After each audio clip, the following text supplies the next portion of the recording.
Hi guys, today we're going to be talking about how to write the perfect personal statement to help you get onto your master's or PhD. So around this time of year, so right now it's September going on October, around this time of the year, counselling courses will be taking applications for the next academic year. So if you're planning on starting your training next year, master's or PhD, then this will be the perfect time to start applying because most applications will probably be closed by December or January. If you want some tips on how to write a perfect personal statement to help you increase your chances of being accepted onto the course, then keep watching. So keep in mind that there's a good chance that wherever you're applying, whatever university you're applying at, once it gets to the section where you have to fill in a personal statement, I'm sure they will give you lots of prompts. It's not like they'll just say, write, 1,000 words about why this and that. I'm sure they'll give you prompts. My personal statement, I was given questions and prompts on what to write about. So I'm going to put those on the screen and go through them bit by bit. So my university gave me about 3 questions, of which the word count was definitely not that high. I'm pretty sure it's definitely less than 1,000 words. So fear not what the word count is. Just focus on answering the question in the best way that you can possible.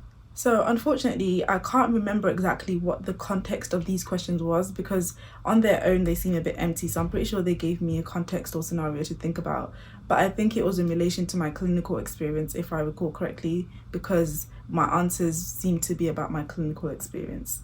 So the first question was something like, I'm going to put on the screen. Begin with an introduction that features a statement that articulates concisely what you learned from your experience. You should answer the following question clearly and specifically. How did the experiences broaden, deepen, or otherwise enrich your understanding of your discipline, yourself, and all the wider world? So here they want you to draw on a lot of clinical experience. So whatever clinical experience you have, mine was working in a mental health hospital for adults as a healthcare assistant. So that's the experience that I used. I've been working there for about 5 years. So when you're speaking about your clinical experience, speak about it in terms of how it helped you grow and how you were able to apply probably counselling skills and how those counselling skills showed up in the setting that you were working in, and things that you've applied that will help you in this course that you're applying for, in the way that you interacted with people. What things did you realize? What things did you see? How did your perspective change and improve? Make sure you highlight how well you've improved and grown as a person when you're speaking about your clinical experience in comparison to how you were before you had that clinical experience,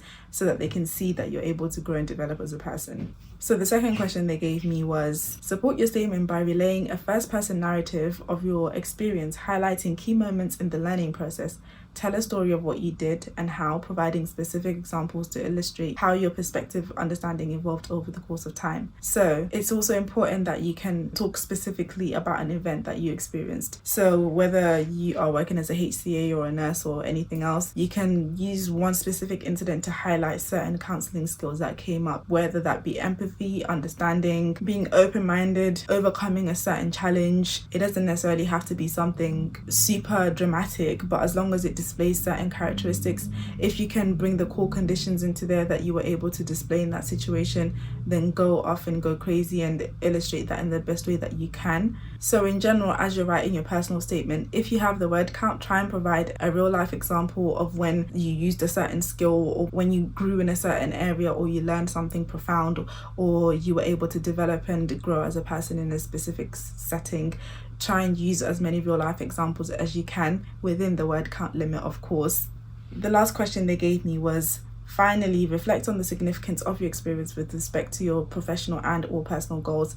How can you apply what you learned in the future? You might also comment on ways your contribution could have been strengthened, or provide ideas about how others may benefit from what you learned through your experience. So a big thing that they would like to see in personal statements is the fact that you're able to grow as a person, that you're able to reflect on your growth, but that you're also able to see where you have room for improvement. They don't just want you to sing praises about yourself. You also need to be able to speak about the areas where you need to grow and the areas that you're trying to grow in. And you could even speak about why you're not able, or why you've struggled to grow in those areas.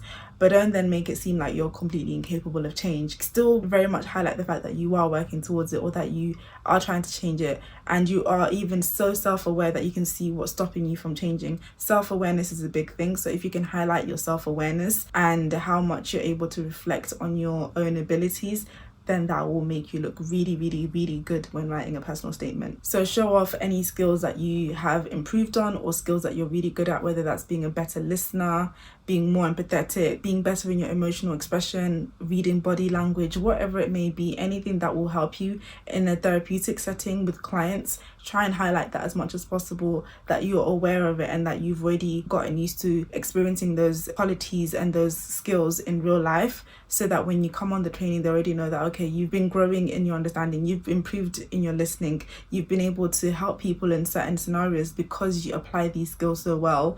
So they're not going to be afraid to bring you on the course where they know you can handle clients because you've already been practicing certain skills. And like I said, show off the fact that you're able to grow, you're able to reflect, you're able to have self-awareness and to see where you're not doing so great and where your weaknesses lie. Because as much as it's good to brag about yourself in the personal statement, it's also very important to be able to reflect and to have self-awareness to see that, okay, I still have areas of weakness and I need to work on them. So in summary, the things that you need to try and ensure that you have in your personal statement to increase your chances of being accepted is to try and provide real life examples, especially from clinical experiences. So anywhere that you've worked that is a clinical setting in whatever capacity, try and use those experiences. If you don't have that much clinical experience, use maybe even the stuff that you've learned in volunteering, if you've been volunteering with a mental health charity, for example. If not, use personal real life examples. On one of the questions, I remember I spoke about a conversation with my friend and how I'd use counselling skills in that scenario. So you can still use real life examples outside of clinical settings, but it does help to try and include both so they can see that you're not just somebody who's able to apply counselling skills just around the profession, but in your own personal life. Because as much as they care about you as a professional, they also care about you as an individual and how well you're able to develop yourself as a person outside of your profession, because you are the tool. You have to work on yourself in order to be a better counsellor. So they need to be able to see that reflected in your personal statement. And the second thing that you need to be able to do in your personal statement is to show that you're able to reflect and have self-awareness. That's really important. And third thing, try and incorporate counselling skills that you've used or that you've utilized or that you are working on at the moment or that you have previously worked on and you've become really good at, and display that in your personal statement using examples, of course, within the word count. So I wish you all the best, and if you'd like to also prepare for interviews, I've got a video on that which you can watch next, and I'll see you in the next video. Bye.